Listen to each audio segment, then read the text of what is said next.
Movie की शुरुआत में रेगिस्तान से गुजरती एक ट्रेन को दिखाया जाता है। वर्जिल नाम का एक युवक उस ट्रेन से कहीं जा रहा था। वर्जिल के बर्थ में एक औरत अपने बच्चे के साथ बैठी हुई थी।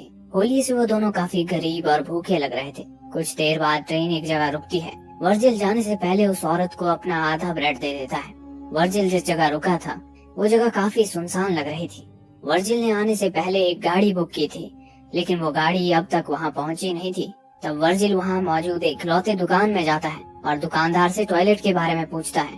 दुकानदार उसे वहाँ की मूल भाषा में जवाब देता है।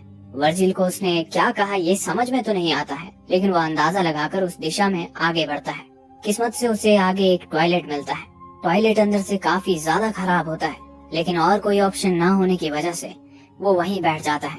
कुछ देर बाद वर्जिल ने बुक की हुई गाड़ी का ड्राइवर कीथ उसे आवाज लगाता है। अगले सीन में कीथ और वर्जिल को कंपाउंड नाम की जगह की तरफ जाते हुए दिखाया जाता है। उन दोनों के बीच गाड़ी के भाड़े को लेकर थोड़ी देर बहस होती है। गाड़ी का ड्राइवर उस गाड़ी का पहले से तय कीमत से काफी ज्यादा भाड़े की मांग कर रहा होता है, और क्योंकि वर्जिल उस जगह नया होता है उसे उसकी बात माननी ही पड़ती है। थोड़ी देर बाद गर्मी की वजह से वर्जिल एसी बढ़ाने की कोशिश करता है, लेकिन कीथ उसे ये कहकर मना कर देता है कि इससे इंजन का प्रेशर बढ़ेगा और वो बंद भी हो सकता है। कुछ देर ट्रैवल करने के बाद गाड़ी का टायर पंक्चर हो जाता है।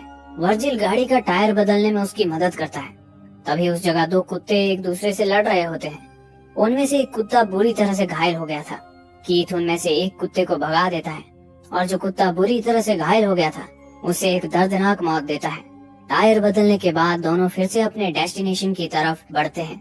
कुछ देर बाद रात में घना अंधेरा होने की वजह से दोनों वहीं रुकने का फैसला करते हैं।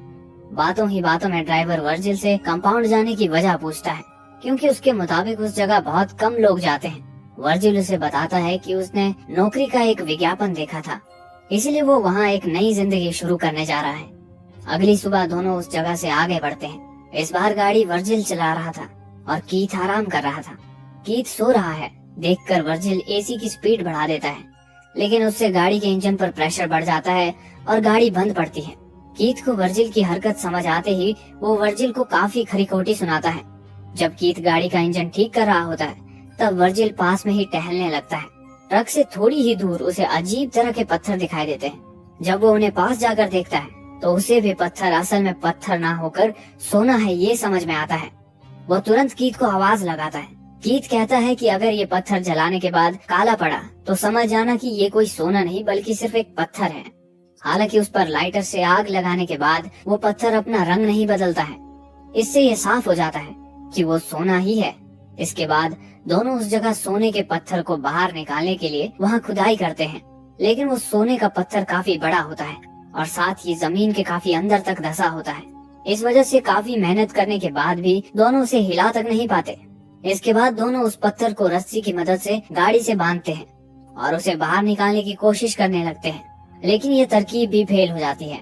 उन्हें यही काम करते करते शाम हो जाती है। कीथ वर्जिल को बताता है कि इस एरिया में जंगली कुत्तों का खतरा है। इस वजह से दोनों आग जलाने के लिए लकड़ियां इकट्ठा करते हैं। दोनों आग लगाते हैं और बैठकर सोचने लगते हैं कि कैसे अचानक उनकी किस्मत बदल गई है। कीथ खुशी से नाचने लगता है। कुछ देर बाद कीथ वर्जिल से कहता है कि क्योंकि वो इस सोने को अकेले बाहर नहीं निकाल पा रहे हैं, उन्हें किसी की मदद लेनी होगी। वो कहता है कि वो शहर में ऐसे कुछ लोगों को जानता है जो उन्हें जमीन खोदने की मशीन उधार दे सकते हैं, लेकिन उसके लिए उन दोनों में से किसी एक को शहर जाकर वो मशीन लानी होगी। कीथ इसके लिए वर्जिल को शहर जाने के लिए कहता है। उसके मुताबिक इस काम में कुछ वक्त लग सकता है, और क्योंकि वर्जिल को इस जगह के एनवायरनमेंट की आदत नहीं है वो शायद यहाँ अकेला ना रह पाए, लेकिन वर्जिल ऐसा करने से मना कर देता है। वो कहता है कि वो इस शहर में नया है, इस वजह से वो यहाँ किसी को नहीं जानता। कीथ उसे एक बार फिर से पूछता है, जिस पर वर्जिल कहता है वो एक मजबूत इंसान है और यहाँ अकेला रहकर सोने की रक्षा कर सकता है। अगली सुबह कीथ वर्जिल को वहाँ रुकने के लिए जरूरत की चीजें देता है, जिसमें एक सैटेलाइट फोन भी होता है, और वहाँ से चला जाता है। वो जाते वक्त उसे बताता है कि उसे खुदाई मशीन वापस लेकर आने में शायद 5 दिन लग सकते हैं। कीथ के जाने के बाद वर्जिल टेंट को एक पेड़ से बांधकर रहने का इंतजाम करता है। इसके बाद वो जाकर रात के लिए लकड़ियाँ लेकर आता है। रात होने के बाद वो खाना खा लेता है, लेकिन तभी उसे जंगली कुत्तों के चिल्लाने की आवाज आती है। इसी वजह से वो अपने हाथ में एक चाकू लेकर बैठ जाता है। अगली सुबह जब उसकी आंख खुलती है तो वो काफी थका हुआ महसूस कर रहा था। वो अपना पेट साफ करने जाता है। तशरीफ धोने के लिए पानी कम है, ये सोच ही रहा होता है कि तभी उसका फोन बजता है। वो तशरीफ धोए बिना ही फोन उठाने चला जाता है, लेकिन इससे पहले कि वो फोन उठा पाए, फोन कट जाता है। हताश वर्जिल मन बहलाने के लिए इधर उधर टहलने लगता है। तभी उसे थोड़ी ही दूर पुराने हवाई जहाज के अवशेष दिखाई देते हैं। वो उसे शेल्टर के तौर पर इस्तेमाल करने के बारे में सोचता है, लेकिन सोना जिस जगह गड़ा होता है वो जगह वहाँ से काफी दूर होने की वजह से वो उस प्लेन के कुछ पार्ट्स अपने टेंट के पास लेकर जाता है। थोड़ी देर बाद थकान की वजह से वर्जिल टेंट में ही सो जाता है। जब उसकी आंख खुलती है तो वो देखता है कि धूप की वजह से उसके चेहरे का कुछ हिस्सा जल गया है। फिर वो सोने के पास बैठता है और खुद से ही बातें करने लगता है। उसके दिमाग में सोने के कुछ हिस्से को पत्थर की मदद से तोड़ने का ख्याल आता है। वो एक पत्थर की मदद से सोने के एक छोटे लेकिन भारी टुकड़े को तोड़ता है। तभी उसे कीथ का कॉल आता है। कीथ उसे बताता है कि गाड़ी के इंजन में थोड़ी गड़बड़ी आ गई है, इस वजह से उसे खुदाई की मशीन लाने में थोड़ी देरी हो सकती है। वर्जिल कीथ को बताता है कि उसे सोने के एक हिस्से को तोड़ने में कामयाबी हासिल हुई है। कीथ उसे उसी जगह सोने की रक्षा करते हुए रुकने के लिए कहता है। वो कहता है कि वो जितनी जल्दी हो सके उतनी जल्दी वहाँ पहुँचेगा। रात में वर्जिल सोने के नजदीक ही आग लगाकर बैठ जाता है। जंगली कुत्ते उसके नजदीक आने की कोशिश करते हैं। उनसे बचने के लिए वर्जिल मशाल का सहारा लेता है। अगली सुबह वर्जिल पानी के कंटेनर से थोड़ा पानी निकालकर पीने लगता है, लेकिन तभी उसे एक सांप उसकी तरफ आते हुए दिखाई देता है। वो उसे मारने की कोशिश करता है। सांप वहाँ से भाग जाता है, लेकिन उसे मारने की कोशिश में वर्जिल की पानी की बोतल नीचे गिर जाती है और काफी सारा पानी बह जाता है। कुछ देर बाद वो फिर से हवाई जहाज के पास जाता है और उसके कुछ पार्ट्स शेल्टर बनाने के लिए निकालता है। उसी वक्त उसे कोई अजनबी उसकी दिशा में आते हुए दिखाई देता है। वो उससे छुपने के लिए विमान के अंदर घुस जाता है। कुछ देर बाद वो अजनबी हवाई जहाज के नजदीक आता है और वर्जिल को वहाँ से बाहर निकलने के लिए कहता है। पता चलता है कि अजनबी एक औरत है। वो वर्जिल से कहती है कि ये विमान उसके छुपने की जगह है। वो उससे यहाँ आने की वजह पूछती है, लेकिन वर्जिल कोई जवाब नहीं देता। वो औरत वर्जिल को पानी और खाना देने की कोशिश करती है, लेकिन वर्जिल उससे कुछ भी लेने से इनकार करता है। उस औरत को वर्जिल का बर्ताव काफी अजीब लग रहा था। वो कहती है कि वर्जिल जरूर उससे कुछ छुपा रहा है। वो वर्जिल को सवाल पर सवाल पूछने लगती है। वर्जिल उससे परेशान होकर वहाँ से उठकर जाने लगता है और उसे उसके कामों में दखल न देने के लिए कहता है।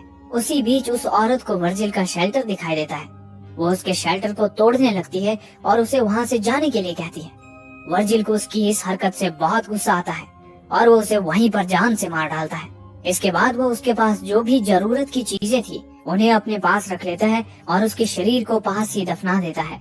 लेकिन कुछ देर बाद एक जंगली कुत्ता उस औरत के शरीर को गड्ढे से निकालकर खाता हुआ नजर आता है। वर्जिल उसे वहाँ से भगाता है और औरत के शरीर को वहाँ से घसीटकर थोड़ा दूर लेकर जाता है। इसके बाद वो उसके शरीर को आग लगाता है। ये सब करते हुए उसकी आंखों से आंसू आने लगते हैं। शायद थोड़ी देर के लिए उसके अंदर का इंसान जाग गया होगा। अगली सुबह फोन की आवाज से उसकी आंख खुलती है। कीथ उसे कहता है कि उसे खुदाई मशीन मिल चुकी है, लेकिन उस मशीन का वजन ज्यादा होने की वजह से उसे आने में थोड़ा वक्त लगेगा। वर्जिल ये सुनकर रोने लगता है। कीथ उसका हौसला बढ़ाता है और कुछ वक्त के लिए इंतजार करने के लिए कहता है। वर्जिल को उसके पास से एक ट्रक जाते हुए दिखाई देता है, लेकिन सोने का लालच उसे वहाँ से जाने की अनुमति नहीं दे रहा था। वो रात के लिए कुछ लकड़ियाँ इकट्ठा करता है। तभी उसे रेत का तूफान उसकी तरफ आता हुआ दिखाई देता है। वो उससे बचने के लिए अपने शेल्टर की तरफ भागने की कोशिश करता है, लेकिन तभी उसके शेल्टर के पार्ट्स भी हवा में उड़ने लगते हैं। वो खुद को बचाने के लिए भागने लगता है, लेकिन एक पेड़ की टहनी सीधे आकर उसके पेट को निशाना बनाती है। कुछ देर बाद तूफान शांत हो जाता है। जब वर्जिल की आंख खुलती है तो वो खुद को रेत के ढेर में दबा पाता है। पेड़ की टहनी उसके पेट के अंदर घुसी हुई थी। लालच उसके ऊपर इतनी बुरी तरह से सवार होता है कि वो अपने पेट पर लगी टहनी के दर्द को भूल सोने के पत्थर की जगह ढूंढने जाता है। मिट्टी में थोड़ी देर छानने के बाद उसे वो पत्थर मिल जाता है।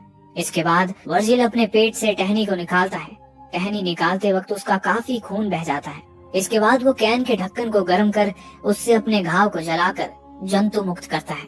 इसके साथ ही वो अपने पूरे चेहरे पर रेत मलता है और वहीं बेहोश हो जाता है। जब होश में आता है तो उसके सामने एक औरत धनुष हाथ में लिए होती है। उसे देखकर वर्जिल को इससे पहले उसे मिली औरत नजर आने लगती है जिसे उसने मारा था। दूसरी औरत वर्जिल को पानी पिलाती है और वहाँ से चली जाती है। जब वर्जिल की आंख खुलती है तब उसकी आंखें उस औरत को ढूंढ रही होती हैं जिसने उसे पानी पिलाया था। वर्जिल को लगता है कि उसे भ्रम हुआ होगा। तभी उसका फोन बजता है। कीथ वर्जिल से कहता है कि वो नजदीक ही है। कॉल कटने के बाद वो औरत फिर से वर्जिल के पास आती है और उसकी तरफ मदद का हाथ बढ़ाती है, लेकिन लालच उस पर इस तरह से हावी हो चुका था कि वो सोने की जगह कहीं खो न जाए, इसीलिए उसे वहाँ से जाने के लिए कहता है। जाने से पहले वो औरत अपनी लापता बहन के बारे में पूछती है। वो वही औरत थी जिसे वर्जिल ने मारा था। वर्जिल चुप रहता है। थोड़ी देर बाद कई सारे जंगली कुत्ते उसे घेर लेते हैं। वो तुरंत कीथ को कॉल कर उसे जल्दी आने के लिए कहता है। कीथ कहता है कि वो बस पहुंचने ही वाला है। वर्जिल जल्दी आने की भीख मांगकर रोने लगता है। अगले सीन में पता चलता है कि कीथ उसके नजदीक ही बैठा उस पर नजर रखे हुए था। थोड़ी ही देर में जंगली कुत्ते वर्जिल की बोटियां चबाने लगते हैं और वर्जिल बस अपने सोने की तरफ नजर गड़ाए हुए रखता है। कीथ ये सब देख रहा होता है। जंगली कुत्तों के वर्जिल को मारने के बाद वो अपने ट्रक के साथ वहाँ आता है। उसके ट्रक के पीछे खुदाई मशीन भी होती है। वो वर्जिल की लाश को देखता है और कुछ लेने गाड़ी के अंदर जाता है, लेकिन जैसे ही वो वापस मुड़ता है एक तीर आकर उसकी छाती में लगता है। कीथ मरने से पहले उसे किसने मारा ये देखने की कोशिश करता है, लेकिन उसे वहाँ कोई दिखाई नहीं देता। ये तीर उसी औरत ने चलाया था जो अपनी बहन को ढूंढते हुए वर्जिल के पास आई थी। उसे वर्जिल की हरकतें देखकर उस पर शक हो गया था और वो दूर से उस पर नजर रख रही थी। इसी से उसको वहाँ गड़े सोने के बारे में भी पता चल गया और उसने मौका देकर आखिरी समय में कीथ को उसके कर्मों की सजा दे दी। और इसी के साथ ये मूवी यहीं समाप्त हो जाती है। दोस्तों, अगर आपको ये वीडियो अच्छा लगा तो आप हमें सपोर्ट करने के लिए हमें सब्सक्राइब कर सकते हैं ताकि हम ऐसी ही और वीडियोस आपके लिए लेकर आ पाएं। धन्यवाद।